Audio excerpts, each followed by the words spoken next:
Hello and welcome to this front row special about the Arts Council. In summer of last year, it was announced by the UK's biggest funding body of cultural institutions that £170 million more would be spent outside of London.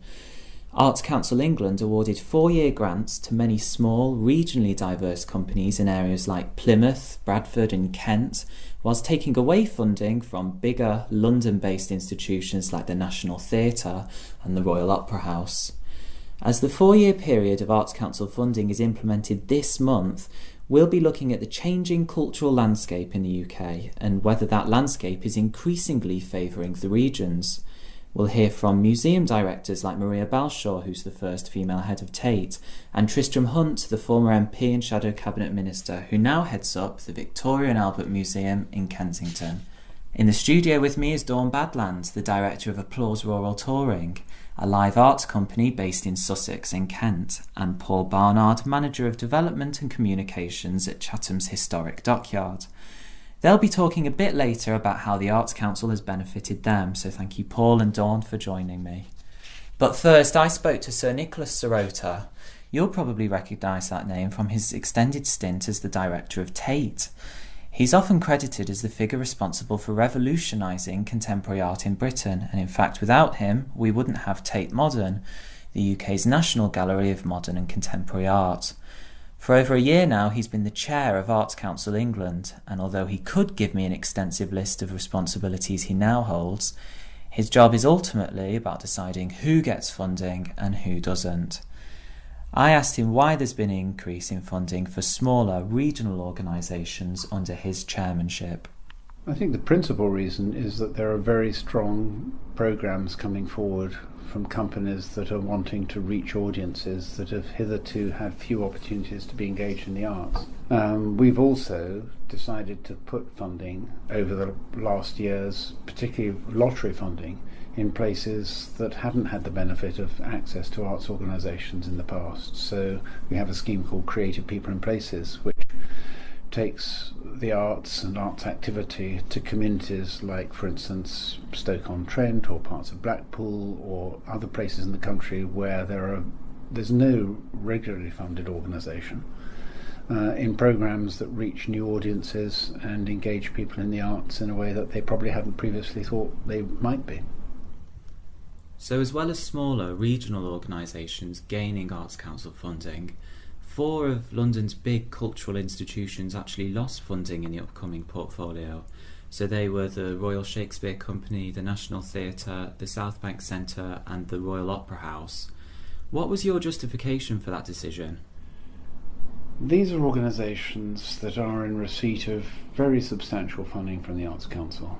They also are able to secure funding from private benefactors and philanthropists, from companies and corporations, and also from the box office. And they all recognised that at this particular moment the Arts Council needed to be able to support some new, smaller organisations in London, and were therefore prepared to take a small reduction in their funding. So it was a selfless act on the part of those institutions, and a very generous act in a certain respect, because while you might well say, well, the Opera House can afford to take a 3% cut, a 3% cut represents, close to £1 million. You don't raise £1 million easily.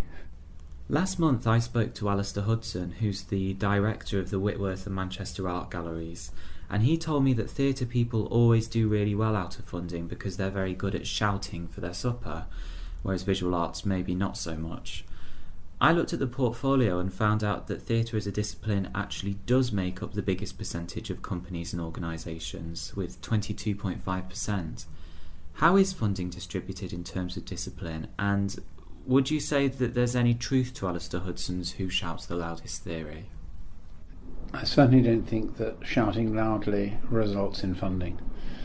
The disparity between theatre and, say, the visual arts is partly explained by the fact that the funding for all the national museums, including the Tate, with its programme of activity across the country, is not funded through the Arts Council, but is funded directly by the DCMS. So if you were to look at funding by central government for museums and theatre, you'd find the proportions are very, very different. In fact, the museums get in total across 15 national museums as much funding as the whole of the Arts Council. So you could say it's certainly not the theatre's voice which is the most effective. You could say the National Museum's voice has been the most effective. And they may not shout loudly, but they shout very effectively.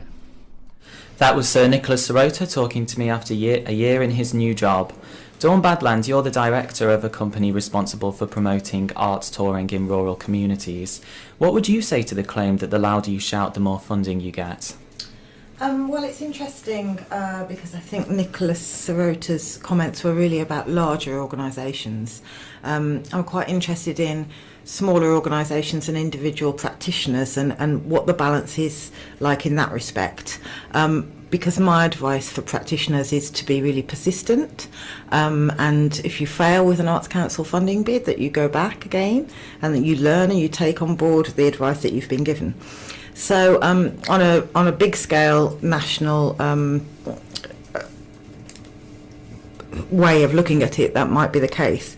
But I think there is a grain of truth in he who speaks the loudest, in that it requires a lot of persistence and tenacity from small arts organisations and artists to be successful. And your company's new on the Arts Council portfolio, so could you talk a little bit about the process you had to go through to get that funding?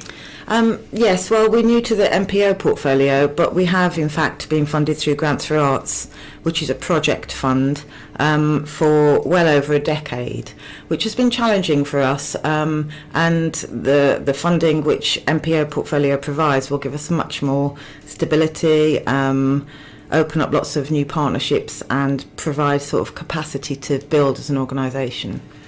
And as a new organisation to the portfolio, you're going to be granted £580,000 across the next 4 years. How will a grant like that help Applause Rural Touring?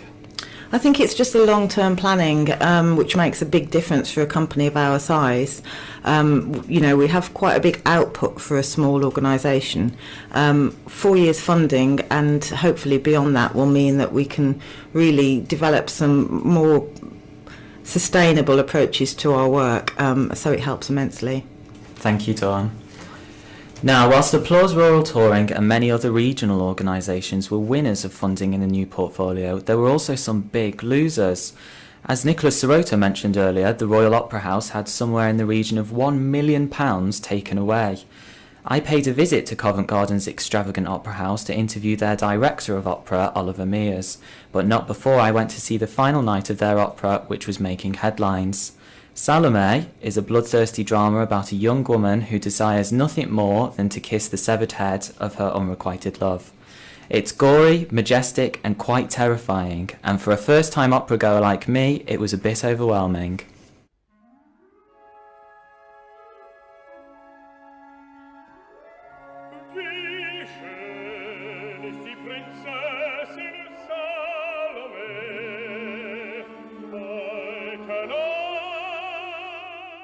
Well, it's a production that we've done 3 times now, and I think that one of the great strengths of this particular production is Marlon Bistrom, who plays Salome, and so I think that actually it's probably had the best reactions that we've had for any of the incarnations, so we're very happy about that. Could you summarise as well how the Opera House is actually funded? Yes, so I have the funding here, this document here, which you can actually download from our website. It's the annual report, and it breaks down roughly as follows. So our box office, which is the largest single source of income, is 42.5 million, which is 31% of our income. Commercial and other income is 32 million, fundraising is 27 million, so there's obviously a significant amount. And then our Arts Council grant is 25.5 million, which has actually been reduced. So we face a challenging financial environment where our public grant is diminishing, and with a degree of economic uncertainty as well, that means the fundraising is maybe not quite as sure-footed as it was before. So it's important that we have that diverse range of income streams. So you're one of the 4 institutions that's had its funding cut by the Arts Council. You're quite new here as well, so what was your reaction to finding out that you're going to have... Total despair. No, I think that everyone knew that it was on the way. And in an era of austerity, when every aspect of government and every aspect of any household is experiencing discomfort and financial belt tightening, I think it was inevitable that us, we are the largest single-funded Arts Council of England organisation, would be under pressure. So I think that it was expected that we would get this cut, and we have tightened our belts accordingly. But it does mean that we've had to make some difficult choices in terms of our programme, in terms of our organisational capacity. So yeah, it's something that we're expecting, it's something that we're dealing with, and it's something we'll cope with. I was talking to Nicholas Serota, who's the chair of Arts Council, and he was saying that all these funding decisions are symptomatic of maybe a bigger move in funding from central London to the regions. Mm-hmm. Is that a future that you could imagine as director of a big London-based institution? Well, this is a question that comes up a lot, and it's difficult because we are a company which historically has been based in London, a company which historically has not really toured. It's a challenge because we do have to be nationally relevant. We do have to be alert to the fact that people want to see our work, as many people as we can want to see our work. So that's a challenge that we need to wrestle with, and certainly our cinema screenings and our occasional off-site visits. For example, we produced this opera Sicania in Leicester last year, which was a great success. I think if we manage to have those one-off bespoke projects in different areas of the UK, if we collaborate with other opera companies, and that we're alert to supporting the ecology too. Nicholas Serota probably pointed out to you that there has been a rebalancing of funding priorities, because I think historically London has been funded more generously than other areas of the UK. And the problem is that with councils under pressure as well, and often withdrawing their arts funding completely, that means that the Arts Council of England certainly has to step in and fill the gap in areas in the north of the country, for example. So I think it's probably right that rebalancing is taking place. That was Oliver Mears talking to me at the Royal Opera House. Paul Barnard, Chatham's Historic Dockyard Trust, is also new to the Arts Council portfolio and will, along with 4 other organisations across the next 4 years, get just short of £1 million in funding. What will a grant like that mean for the Dockyard? Afternoon, James. Yeah, it's really, really exciting news for us, not only in terms of generating additional income through the Arts Council funding. Put it in context, it's actually for each of our organisations about £250,000 over 4 years, so it doesn't represent a huge amount of our income, probably about 5% of our total income, but what we get with that is the recognition of becoming a national portfolio organisation along with our consortium partners, and it gives us that opportunity to really sort of fly the flag for museums and the way that Arts Council are working in that sort of sector at the moment. And across 4 years, do you think you'll notice a difference having that grant? Definitely. I mean, across the partnership, we're going to be delivering a huge range of additional services, and the idea of our activity programme behind the Arts Council funding is to make the museum sector in Kent stronger, whether that be looking at health and well-being, artistic commissions, education and learning, digital outreach, a huge range of things. The whole overall aim is about Kent museums working together to be a stronger voice in the sector. Do you think that there is a disparity between funding for London-based organisations and regional ones like the Dockyard in Kent? I think there certainly has been for many, many years. I think the Arts Council are doing a great job at actually addressing that disparity, which has existed for quite a few years.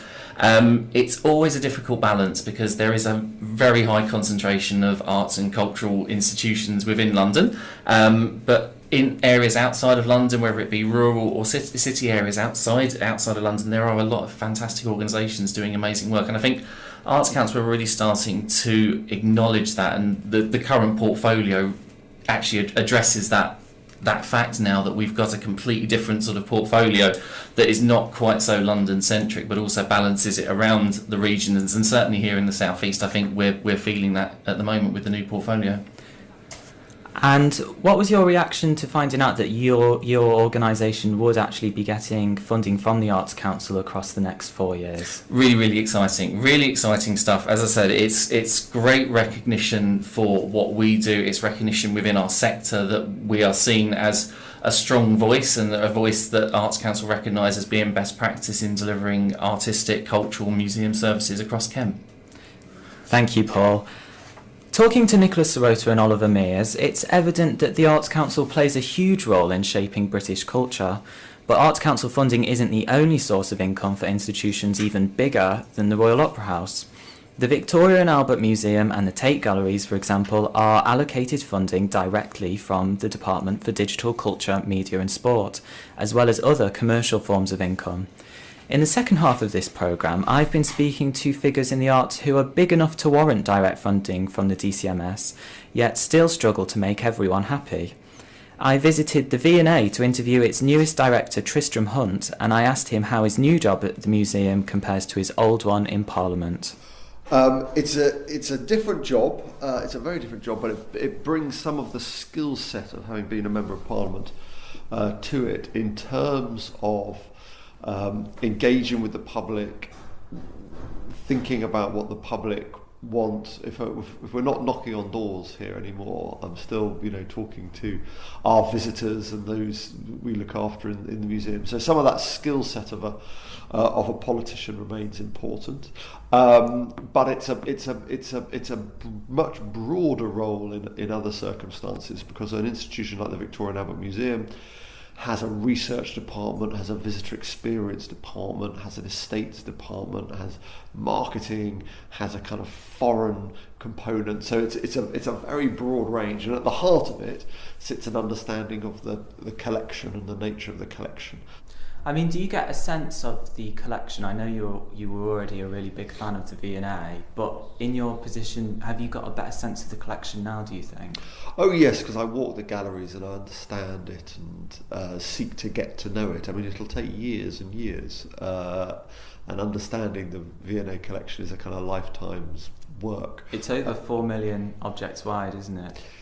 Yes, I mean, if you include the photography, I mean, it's an incredible range of ceramics, glass, photography, paper, architectural drawings, sculpture, fabrics, textiles, theatre and performance. I mean, it's a very, very, very big, rather kind of eclectic collection, but what we are is a museum of art, design and performance, and so we approach everything through that frame. Could you explain to me the ways in which the V&A is funded? Yes, so we receive half of our money from the government, so we receive grant in aid as a national museum from the Department for Culture, Media and Sport, and I'm answerable to the Permanent Secretary of DCMS as the accounting officer here in the museum. And then the other half, another kind of 35-40 million pounds, we need to raise ourselves, and that's divided between sponsorship, ticketing, retail, our shop, catering, philanthropic donations. So we have to go out and raise that money, that sort of match funding every year. And what we've seen over the last 7-8 years is, in relative terms, the proportion of government money falling and our need to raise more money rising. But 6 years ago, when you were an MP, you wrote an article for The Guardian explaining how you thought that museums and galleries like the V&A should start charging a £5 entry fee. What changed between now and 2011? I mean, almost the week after I wrote that piece, there was a letter in the Observer, which from the head of one of the museums at the time, saying actually, in terms of the economics of museums in London, it doesn't add up, because as soon as you start introducing entrance fees, you cut your visitor numbers in half, and then the knock-on effects in terms of the economics of that for your catering and retail and special exhibition income falls away at the same amount. So in terms of the economics of big national museums, as long as we gain the national subsidy, as long as we get the support from government, then the economics of it makes sense for us.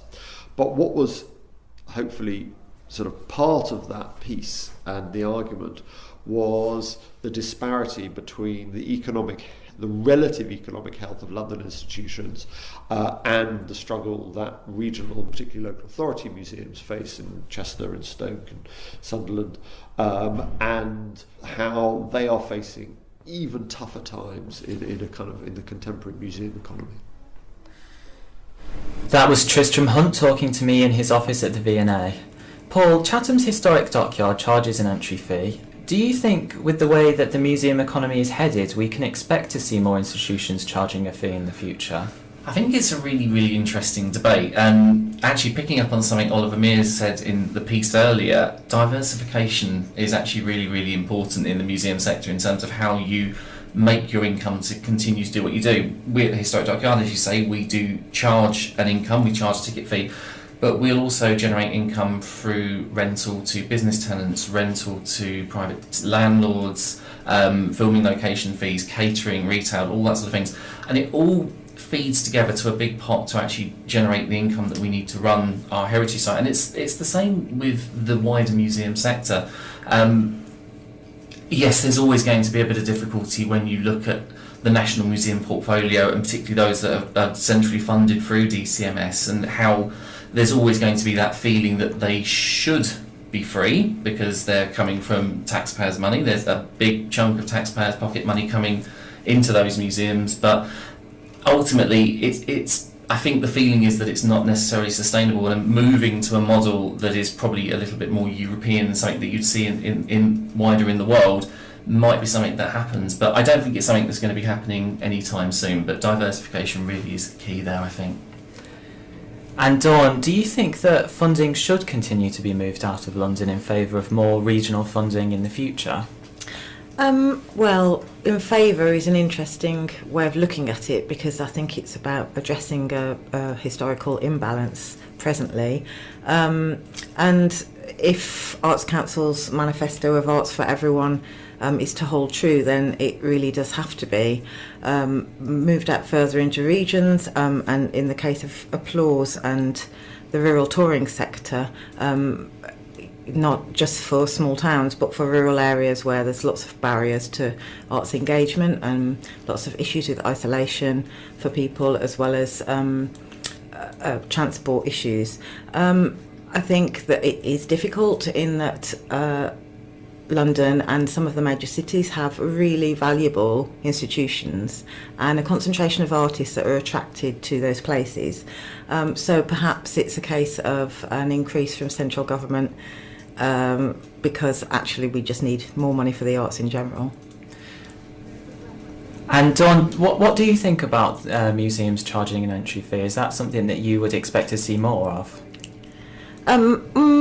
I don't know the museum sector that well, but I guess it's interesting in that with theatre sector you've got a bum on seat ticket price, and so I wonder sometimes about the model between museum sector and gallery art, visual arts sector and theatre sector, and how different those models are. It would be interesting to see some work around that issue and see what that throws up. Thank you. Maria Balshaw made history last summer when she took up her post as the first female director of the Tate Galleries. Now, almost a year into her directorship, she faces questions about the gallery's future and how she plans to use the money allocated by the government.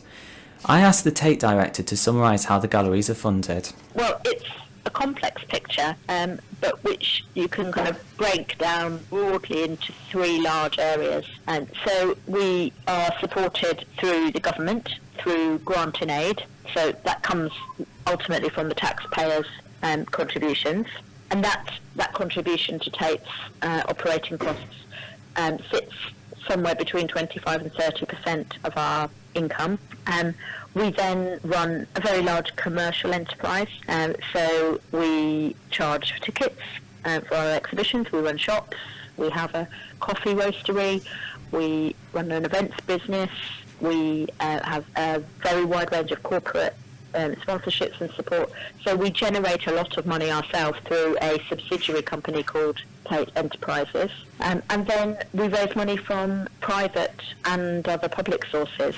So we have donors and patrons, and we have a membership scheme, and we have high net worth individuals who support particular areas of our work. And so those three different areas, commercial, fundraised and grant and aid, are roughly a third, and they vary in proportions a little bit between years, but it's very relatively stable. I recently spoke to the artist John Davies, who is actually in the Tate collection, and he suggested that the Tate exhibitions, like a lot of other exhibitions in London, should be free. How would you respond to that? Well, a great deal of what we do at Tate is already free, and in terms of public support and ability to engage with the art that we show, I would love it if everything was able to be free. But the economics of our situation simply don't allow that. So I think we have, under my directorship, a very, very strong commitment to making audiences as broad and as diverse as they can be, and making sure that people feel welcomed and engaged with what we do at Tate, so that any person that wishes to come to the gallery can find something that's of interest to them that would be free. But I also recognise that we have to generate our own funds to supplement that which the public purse can give us. And we have a very strong tourist audience where people come visiting this country with an absolute expectation should pay for exhibitions.